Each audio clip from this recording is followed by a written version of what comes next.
Hi, I'm Ellen. My investigation looks at the impact of ash dieback and aims to find out whether this is a problem in my locality. The ash tree, also known as the Tree of Life, is one of the oldest and most loved trees in the British landscape. Unfortunately, in the UK, we risk losing 95% of all the ash trees. This is due to a disease called ash dieback that could cost over £15 billion to deal with. I'm standing by a large ash that shows signs of ash dieback. Here's an example from the tree that has been affected by the disease. This tree also has dead branches that could fall to the ground. Falling branches and losses of habitats are the main problem. I wanted to investigate how many ash trees near my home were suffering from the disease. I used a GPS to record my walk and plot ash trees as pins on a map. Here is a plan of my survey area. I walked 1.7 kilometres. Here's a 3D view. All the pins show the ash trees I found. Unfortunately, all the trees showed signs of dieback. Here are my conclusions. 100% of the trees in my investigation showed signs of ash dieback. This is more than the 95% identified in my research. All the trees were dangerously close to public footpaths. My investigation could be improved by surveying a greater number of ash trees in different environments. The results can be submitted to a national database to help scientists research a cure to ash dieback. I hope you found my investigation interesting. Thank you.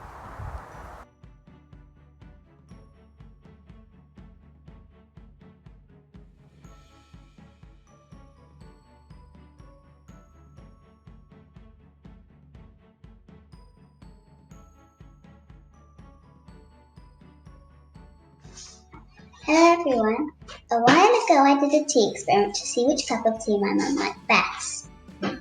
I did different amounts of milk, 1, 2 and 3 tablespoons. I did different brewing times, 1, 2 and 3 minutes, and I only did 1 tea bag. I recorded the result by my mum giving it a score out of 10. My mum's favourite of the 9 cups of tea she had was the one that had 3 tablespoons of milk and 1 minute of brewing. This is the cup that she liked best.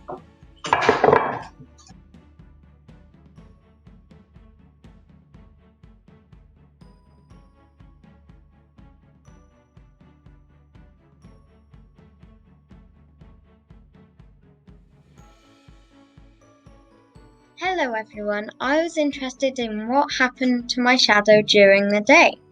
The things that I changed was the time that I took the photos to record my investigation.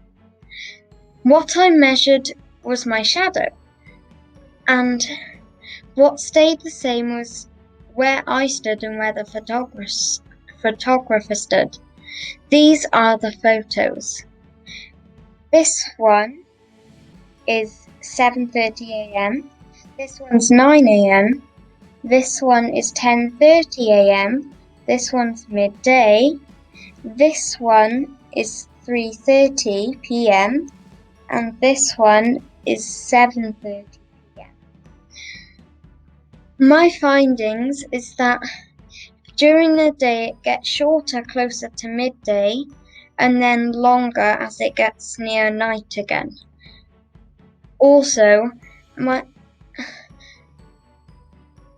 we didn't get all the photos that we would like because it wasn't sunny all the time. The reason I thought this happened was because when the sun was far in the east, my shadow was long because it was coming from that way, and long and facing the west. And when it was above me, it was short because it didn't have much surface area to make a shadow out of. And when it was on the west, it was a big long shadow to the east. Also, when it's low in the sky, it helps to make the long shadow going across east or west. Thank you for watching me. Hope you enjoyed my investigation video.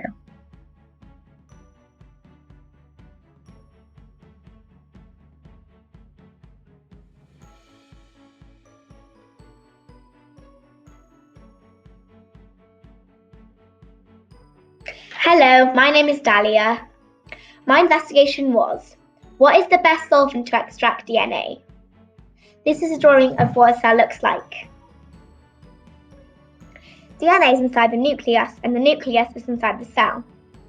Ingredients that you need to be able to do this investigation are saliva, washing up liquid, salt, water, ethanol, olive oil and vinegar. I have tried a couple of different solvents, water, ethanol, olive oil and vinegar, and the only one to create a DNA precipitate was the ethanol. My prediction was that the ethanol would work the best, and I was right. My results were analysed by visually comparing the precipitates. I found out that you can extract DNA from your body, visualise your DNA. Ethanol is the best solvent out of water, olive oil and vinegar. If I do this investigation again, the quantity of salt will be my independent variable. This is what my DNA looks like. Thank you for watching my video and I hope you'll try this investigation at home. Bye!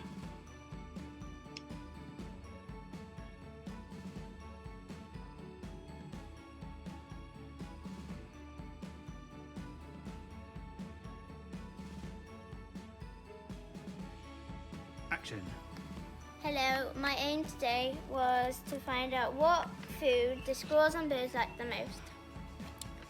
My hypothesis was that walnuts would be eaten the most because I saw in a video that they were eaten the most out of 3 different foods.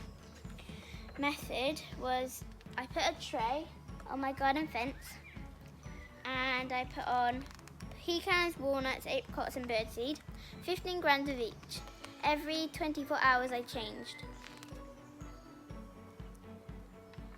Repeated every time, 3 times, average results.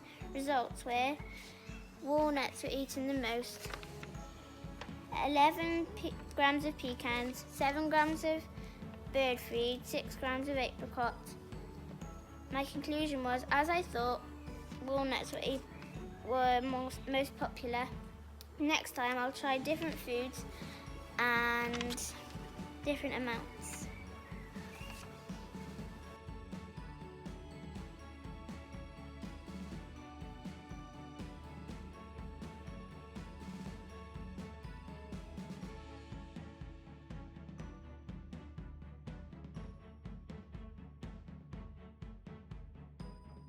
My experiment was making a density lava lamp. These are the things you'll need. You'll need whatever you want to make your lava lamp in, but make sure it has a lid. Some water, some food colouring, but you can choose what colour, some oil and some fizzy tablets. So what you're going to do at the start is you're going to get your water and your jar and you're going to take the lid off and fill the water quarters full. I'm going to do about there. Next, wait, actually, can I have this more? That's enough. Next, I'm going to get my oil. I already put it in this cup. Just pour that in to the water. Next, I'm going to get my food colouring. I'm going to do a pink one, but you can do whatever colour you want. There we go. And then next, I'm going to get my fizzy tablet, break it in half, and drop it in, and it should start bubbling. As you can see, so you can see in the clear section all the bubbles. And then when it runs out, you can just add the other half of the tablet. How it works. The oil floats on the top of the water because it's less dense or lighter than the water. When you add the tablet, it makes gas, carbon dioxide. Gas is lighter than air, so it floats on top.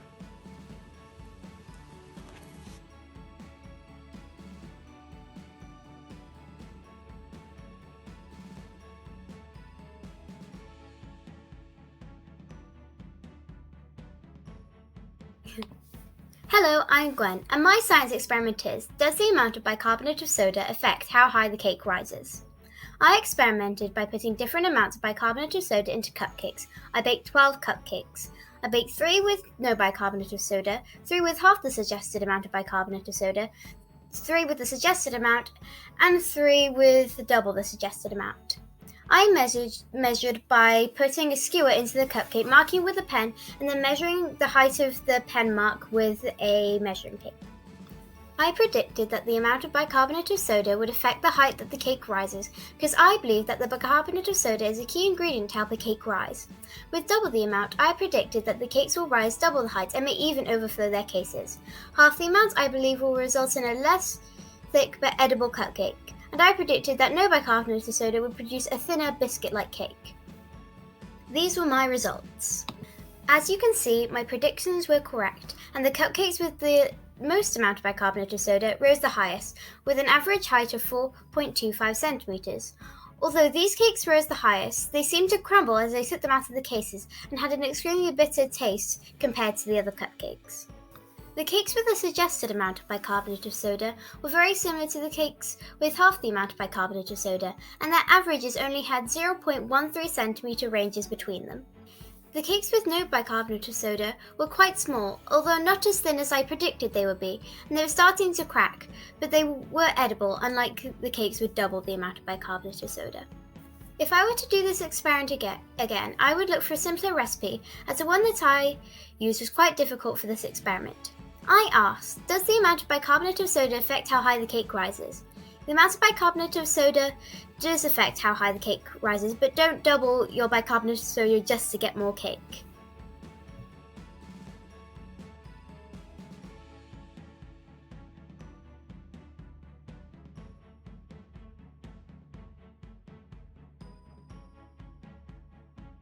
Today I'll be doing an experiment about how germs spread and how to stop them from spreading. Today, my example of germs will be this green paint. Germs are microscopic organisms which can be harmful if they enter through your eyes, mouth or nose. One way to avoid this is wash your hands regularly and wipe down surfaces with antibacterial hand wash or surface cleaner. If I put some germs on here,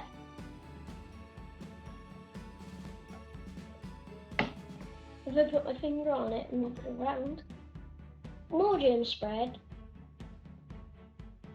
and they duplicate. And they can duplicate. But now I have germs on my hands. I'm spreading them around. So if I touch my face and say touch my mouth, the germs will enter my body and could be harmful. So the one way to avoid this is wash your hands regularly, cleaning surfaces where germs are probably prone to be, such as cutting boards, toilets, etc. Thank you for listening to my video.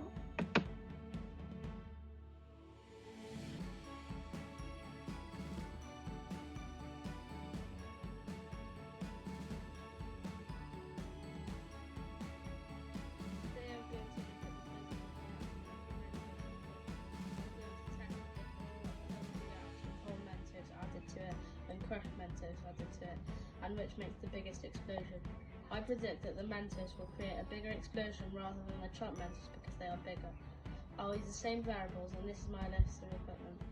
2 1.25 litre bottles of the same Coke brand, 10 whole chopped up mint Mentos, and 10 whole mint Mentos, 1 tube, 1 playing card, and a ruler to measure the chopped up Mentos.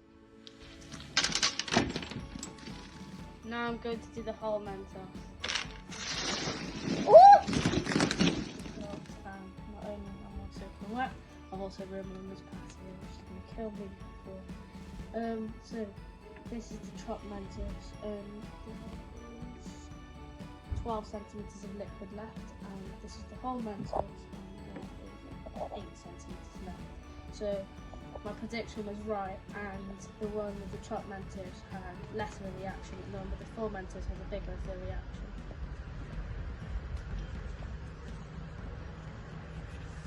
I've researched why this happens and why. In the Coke bottle, the Mentos candy provides a rough surface that allows the bonds between the carbon dioxide gas and water to break more easily, helping to create carbon dioxide bubbles. As the Mentos sinks in the candy bottle, the candy causes the production of more and more carbon dioxide bubbles, and the rising bubbles react with the carbon dioxide that is still dissolved in the soda to cause more carbon dioxide to be freed and create even more bubbles, resulting in the eruption. Because the whole Mentos sweets are rather dense, they sink quicker than the chopped ones, causing a faster and larger eruption.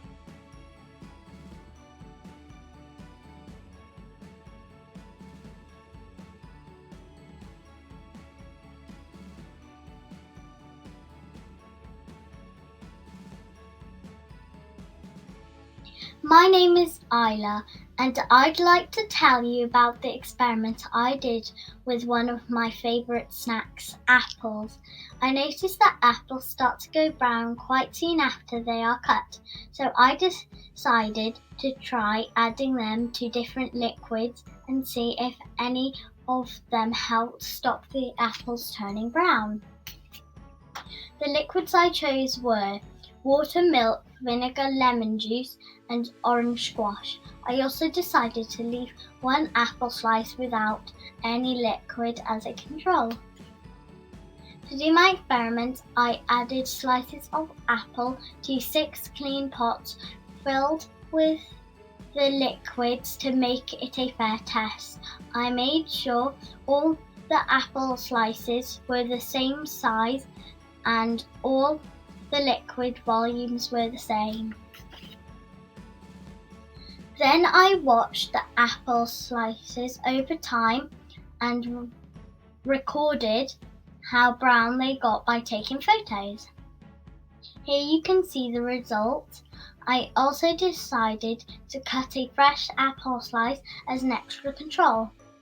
I found out that both milk and lemon juice help stop the apple turning brown. Vinegar was the worst, but I think that because the vinegar was brown, this might have changed the results of the test. If I did the experiment again, I would try with white vinegar instead. I'm now going to do some research to try and find out why the liquids worked, but first I'm going to eat my snack.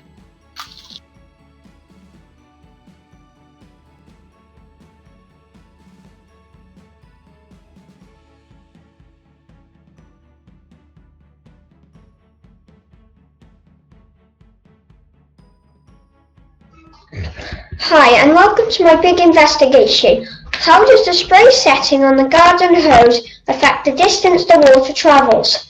Whilst watering the garden every night, I thought about the different settings on the hose. My prediction is that the jet setting will force the water to travel further than the cone or centre settings. How I did this. I set up a fair test environment in my garden, so I could test each of the independent test variables on the sprayer. My dependent variable measures the distance the water travels. My controlled variables include the same starting point, hose length, and water pressure test. My results showed that the jet spray setting made the water travel the furthest, reaching 962 centimetres. The centre setting travels 494 centimetres, and the cone setting only reaching 366 centimetres, as my graph shows. My conclusion shows that my prediction was correct and the jet spray setting forced the water to travel the furthest. This is because the pressure forces the water through one small hole thus increasing the force, speed and distance the water travels. The centre and cone settings have more holes of different diameters than the jet, meaning the same amount of water is spread across the spray holes, reducing the force, speed and distance. I enjoyed doing this experiment as I can complete it outdoors. Hope you did too.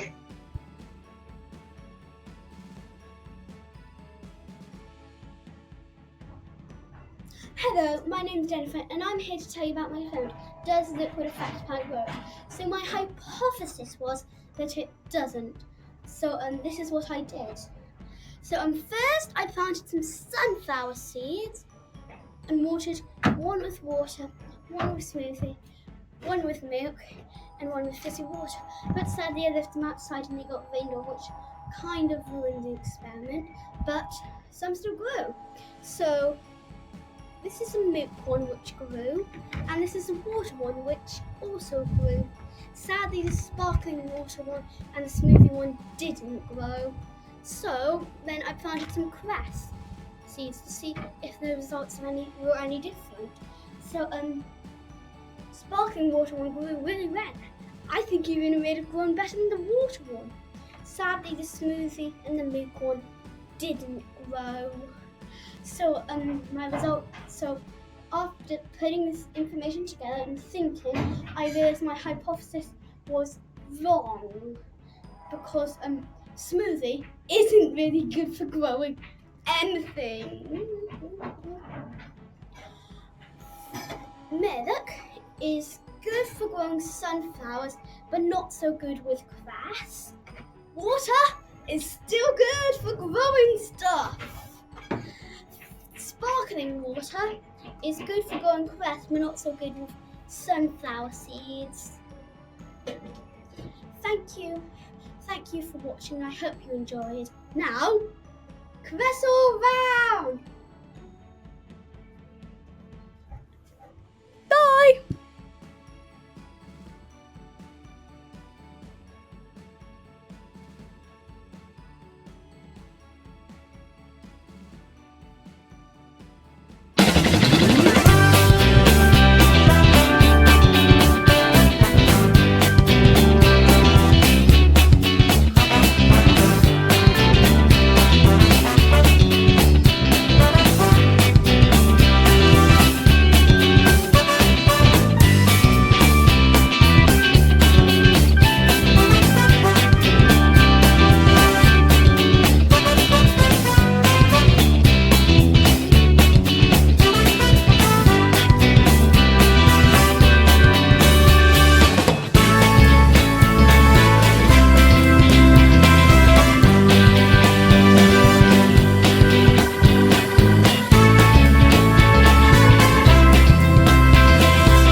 To know why global warming was being blamed for the many meltings of icebergs all over the world, as it's clearly below freezing point at the poles. Is the heat somehow travelling there? And if so, how? I had to think of an experiment to show how heat travels to the cold. And the best way to demonstrate this was to investigate how quickly an iceberg would melt whilst using the heat energy from different materials with different heat capacities. My experiment consisted of getting 6 different materials: wood, glass, stone, metal, fabric and cork. Then I'd place them all on a tray. Next, I got 6 ice cubes and placed 1 on each different material.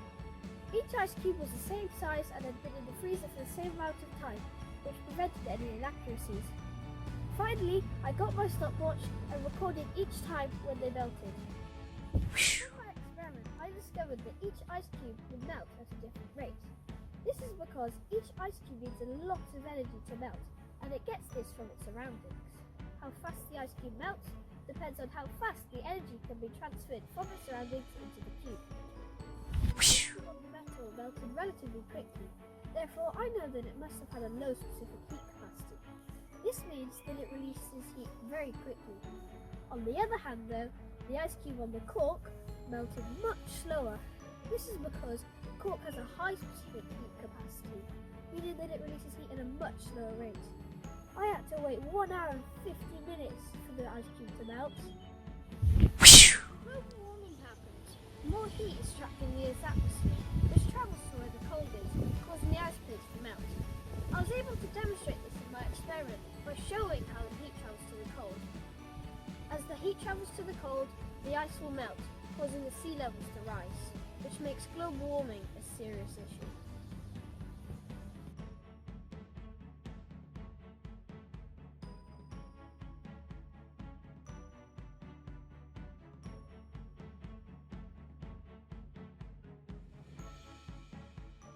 Hello, my name is Ross, and today I'll be talking about which material is better to protect teddies with outside. I have used a plastic bag, tin foil, and cling film. And as you can see, the tin foil did not work. I think this is because the tin foil is really weak, whereas cling film and plastic bags are stronger. And this might only be because of it wasn't a bad night yesterday. But I think if it was a worse night, that the cling film would have come off as well. So as you can see, the wrong way, but there. Good, what? As you can see by there, there's before and after. So before they were all in, yeah, I put them out. Then when I checked on them, the tin foil teddy was completely out. So yeah, that's my conclusion. Don't use tin foil to protect your teddy, but you can use cling film or a plastic bag. That's my conclusion. Bye. During lockdown, there's been a lot more online shopping, and with plastic being used to cushion fragile parcels, I wanted to see if there was something else other than plastic that could be used. And what better fragile parcel to use than an egg? So I got some eggs,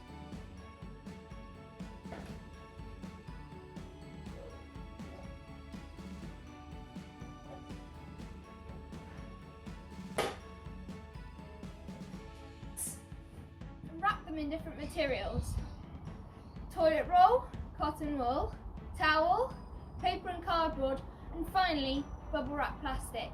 So I dropped them from the upstairs window down onto the hard concrete below.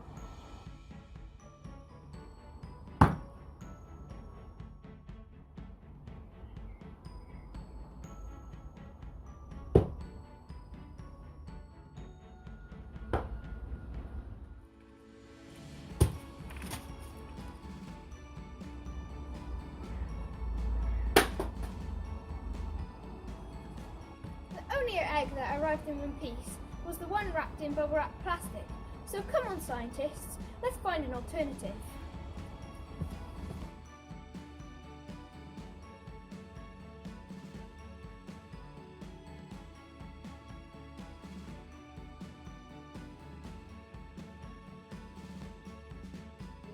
I did some research on forces relevant in an orbit. we are going to talk about the moon. The moon is the moon of Earth. The majority of planets in our solar system have moons, with the exception of Mercury and Venus. Saturn has a moon called Titan, which scientists believe is capable to withstand human life. So now back to the topic. The main force in a moon orbit is gravity, because without gravity, we'd just be floating right now. Gravity is stronger when an object has more mass. Mass means an object's weight. Here's an example. Say you're racing your dad down the water slide. He would win because he would have more mass than you. So that's the same with the moon, as it have more mass than, say, a rocket. The moon follows a strict line of orbit, and guess what helps it follow it? Gravity.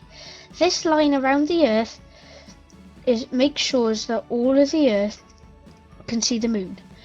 But that line has slowly tilted over time, so it is a certain angle. But the moon's orbit line, which I mentioned, keeps it from happening.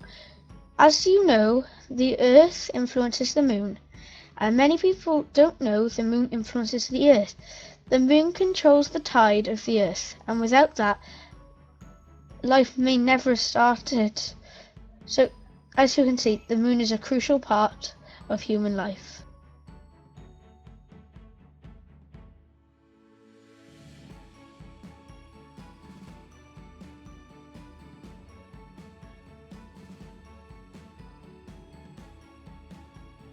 My experiment will investigate which material is the most waterproof. I covered 7 identical containers with different materials and put them in the rain. The materials I used were paper, cotton, tissue, plastic, tissue paper, and 2 kitchen rolls for control. The control was to make sure the same material let the same amount of rain in. I checked the forecast to make sure it would rain. The experiment ran for 2 days. To get the results, I took the covers off and weighed each container. Each container weighed 240 grams. I took this away from each number to get the weight of just the water. Here are the results presented on a bar chart. We can see that tissue let the most water through. Paper and plastic let no water into the glass. I was surprised that my experiment showed that paper was as waterproof as plastic. Here are my conclusions. Tissue was the least waterproof material. Plastic, paper and cotton let no water in. Pink tissue paper failed, so we can't include this result, especially as some water may have evaporated. What would I do differently? I would do the experiment when it rained more. I would put the container in the shade to stop the sun evaporating the water. Thank you. I hope you found my investigation interesting.